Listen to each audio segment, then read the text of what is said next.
नमस्ते। कभी सोचा है कि कुछ टीचर्स हमारी जिंदगी पर इतनी गहरी छाप कैसे छोड़ जाते हैं? आज हम शिक्षण की इसी कला की तह तक जाएंगे। उन तरीकों को समझेंगे जो सीखने को सिर्फ एक काम नहीं बल्कि एक यादगार सफर बना देते हैं।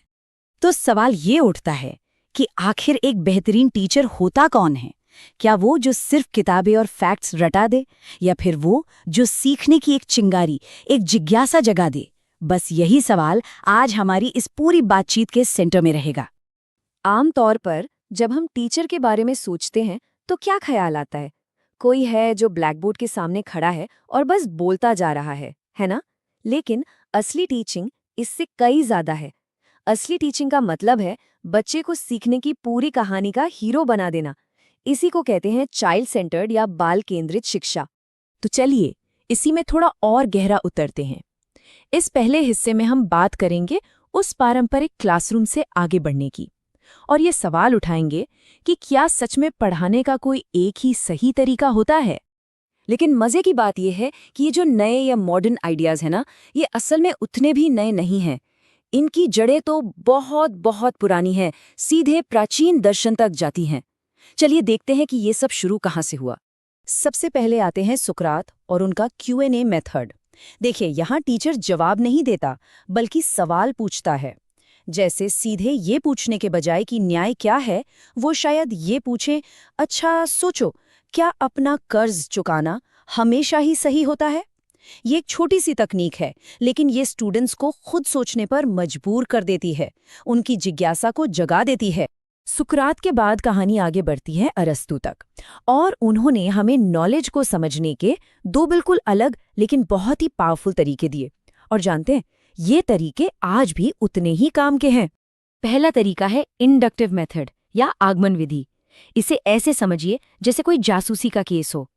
टीचर स्टूडेंट्स के सामने कई अलग अलग सुराग रखता है, मतलब एग्जाम्पल्स, और फिर स्टूडेंट्स उन सुरागों को जोड़कर केस सॉल्व करते हैं, यानी कि जनरल रूल तक पहुंचते हैं। तो ये सफर हुआ स्पेसिफिक चीजों से एक जनरल आइडिया तक का। और दूसरा है डिडक्टिव मेथड या निगमन विधि, जो बिल्कुल इसका उल्टा है। यहाँ शुरुआत होती है एक रेसिपी से, मतलब रूल से, और फिर टीचर सामग्री यानी एग्जाम्पल्स देकर दिखाता है कि ये रेसिपी काम कैसे करती है। तो यहाँ हम जनरल रूल से स्पेसिफिक एग्जाम्पल्स की तरफ जाते हैं। तो एक बार फिर से देखें, इंडक्टिव मेथड यानी एग्जाम्पल से रूल तक एक जासूस की तरह, और डिडक्टिव मेथड रूल से एग्जाम्पल तक एक रेसिपी की तरह। रास्ते अलग अलग हैं, पर दोनों ही नॉलेज बनाने के बहुत जबरदस्त टूल्स हैं। तो चलिए अब प्राचीन फिलॉसफी से निकलकर मॉडर्न जमाने में आते हैं। यहाँ के विचारकों ने करके सीखने पर बहुत जोर दिया। मतलब अब खेल, एक्टिविटी और खोज, ये सब लर्निंग के सेंटर में आ गए। फ्रेडरिक फ्रोबल, इन्होंने हमें किंडरगार्टन का कॉन्सेप्ट दिया। जर्मन में इसका मतलब होता है बच्चों का बगीचा। और ये सिर्फ एक अच्छा सा नाम नहीं है, इसके पीछे एक बहुत गहरी सोच है। सोच ये कि बच्चों को भी ठीक पौधों की तरह एक अच्छे माहौल में नेचुरली बढ़ने का मौका मिलना चाहिए। और ये एनालॉजी इसे बहुत खूबसूरती से समझाती है। टीचर कौन है? वो है माली। बच्चा क्या है? एक पौधा। और स्कूल, वो है बगीचा। मतलब लर्निंग एक नेचुरल ऑर्गेनिक प्रोसेस है, कोई फैक्ट्री नहीं। इसी तरह कुक ने भी खेल की ताकत पर जोर दिया। उनका मानना था कि बच्चे सबसे अच्छा तब सीखते हैं जब वो एंजॉय कर रहे हों। सीखना कोई बोझ नहीं बल्कि एक एडवेंचर होना चाहिए। फिर आती हैं मारिया मॉन्टेसरी, जिनका मेथड आज भी दुनिया भर में फेमस है। उन्होंने इस बात पर बहुत जोर दिया कि ज्ञान को सिर्फ दिमाग से नहीं बल्कि शरीर से भी सीखा जाता है, मतलब फिजिकल ट्रेनिंग और इंद्रियों के इस्तेमाल से। मॉन्टेसरी की फिलॉसफी का सार इस एक लाइन में है। उनका मानना था कि बच्चे का दिमाग एक स्पंज की तरह होता है, उसे जो भी दिया जाता है वो उसे सोख लेता है। तो टीचर का काम क्या है? बस एक ऐसा माहौल बनाना जिसमें सोखने के लिए अच्छी अच्छी चीजें हों। और फिर हैं जॉन डेवी, जिन्होंने नारा दिया लर्निंग बाय डूइंग, यानी करके सीखो। उनके लिए सीखना कोई स्टेडियम में बैठकर मैच देखने जैसा नहीं था, जहां स्टूडेंट्स चुपचाप बस देखते रहें।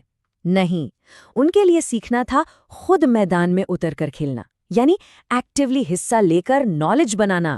आर्मस्ट्रॉन्ग इस आइडिया को और भी एक कदम आगे ले गए अपने ह्यूरिस्टिक मेथड से। इसे खोज विधि भी कहते हैं।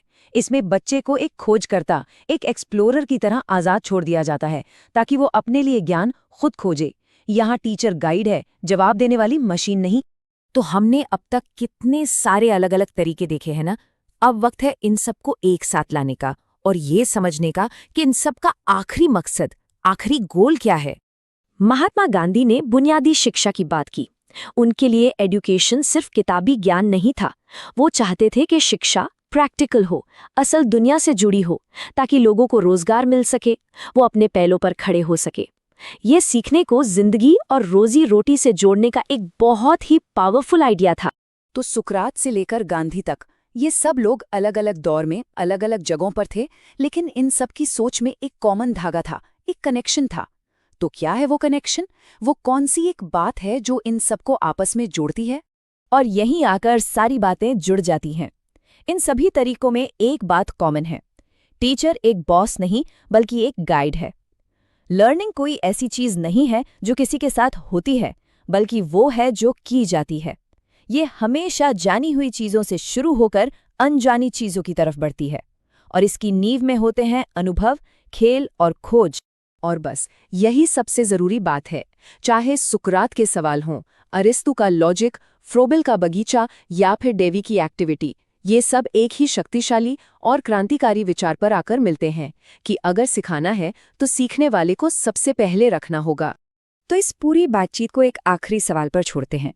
जब हम ये जानते हैं कि असली लर्निंग एक्टिव होती है, स्टूडेंट सेंटर्ड होती है, तो फिर वो एक सबसे बड़ा बदलाव कौन सा है जो हमारे स्कूलों को करने की ज़रूरत है ताकि स्टूडेंट्स को सही मायनों में ताकतवर बनाया जा सके?